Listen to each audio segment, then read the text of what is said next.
নদীপথে এই ধরনের অ্যাক্সিডেন্ট দুর্ঘটনা নট অ্যাকসেপ্টেবল, কারণ আমরা মনে করি নদীপথ সব থেকে সেফ।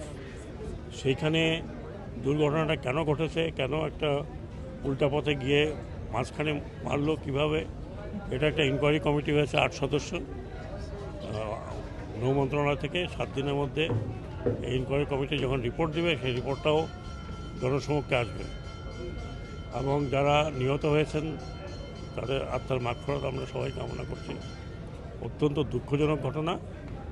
আমাদের তরফ থেকে বিআইডব্লিউটি এর তরফ থেকে তাদের দাফন কাফনের জন্য, অন্য কিছুর জন্য, ট্রান্সপোর্টেশনের জন্য 1.5 লক্ষ টাকা করে দেওয়া হচ্ছে ইমিডিয়েটলি, এবং যারা আহত হয়েছে তাদের চিকিৎসার জন্য 50,000 টাকা ডাইরেক্টর শিপিংয়ের তরফ থেকে দেওয়া হবে।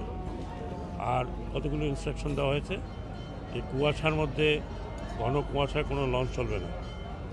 তারা যেখানে আছে সেখানে ডোঙ্গর করে থাকবে। বলা আছে 200 মিটারের ভিজিবিলিটি না হলে সেই লঞ্চ চলবে না।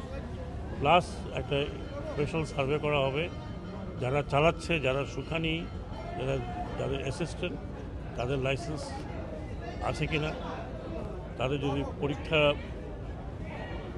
সময় সময় পরীক্ষা নেওয়ার প্রয়োজন থাকে সেটা হচ্ছে কি না, এবং রাত্রেবেলা অবশ্যই তাদেরকে 2 পাশে বাতি জ্বালায় যেতে হবে, এবং যেখানে দরকার সেখানে সার্চ জ্বালাবে। প্রত্যেকের সার্চ লাইট কাজ করছে কি না এটা এখন দেখা হবে, দেখতে হবে। আর যেগুলো হচ্ছে যে মামলা হচ্ছে, চাঁদপুরে মামলাটা হবে, সেই মামলা এই যারা লঞ্চের সাথে জড়িত তাদেরকে অ্যারেস্ট করা হবে। এখন পর্যন্ত বোধহয় অ্যারেস্ট করা যায়নি, কিন্তু এরা তো পালায় থাকতে পারে না, কারণ এরা সব রেজিস্টার্ড। এদেরকে অ্যারেস্ট করতে হবে। মালিকদেরকে ডাকা হচ্ছে, যাতে যখন দোষী সাব্যস্ত হবে সেই মালিককে কম্পেনসেশন দিতে হবে। এই ইনস্ট্রাকশন আমাদের আগেও আছে, কিন্তু এদের শক্তভাবে পালন করা হয়। অন্তত এই জানুয়ারি মাসটা, যখন জানুয়ারি ফেব্রুয়ারি কুয়াশা বেশি থাকে, সেই সময় লঞ্চ ছাড়ার আগে তাদেরকে ওয়ার্নিং দেওয়া হবে, এবং মাঝপথে প্রয়োজন হলে চাঁদপুর এদিক ওদিক থেকে ওয়ার্নিং দেওয়া হয়, সেই এবং ইন্সপেকশন থেকে ইন্সপেকশন করা হবে।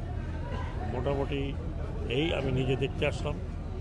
আজকে শুক্রবারের দিন নামাজের সময় আসতে এখানে 1 ঘন্টা আটকেছিলাম, তাহলে হয়তো আরও আগে আসতে পারতাম। আমার সব অফিসার এখানে, এমনকি আমার মন্ত্রণালয়ের অ্যাডিশনাল সেক্রেটারি এখানে আছেন, আরও কয়েকজন।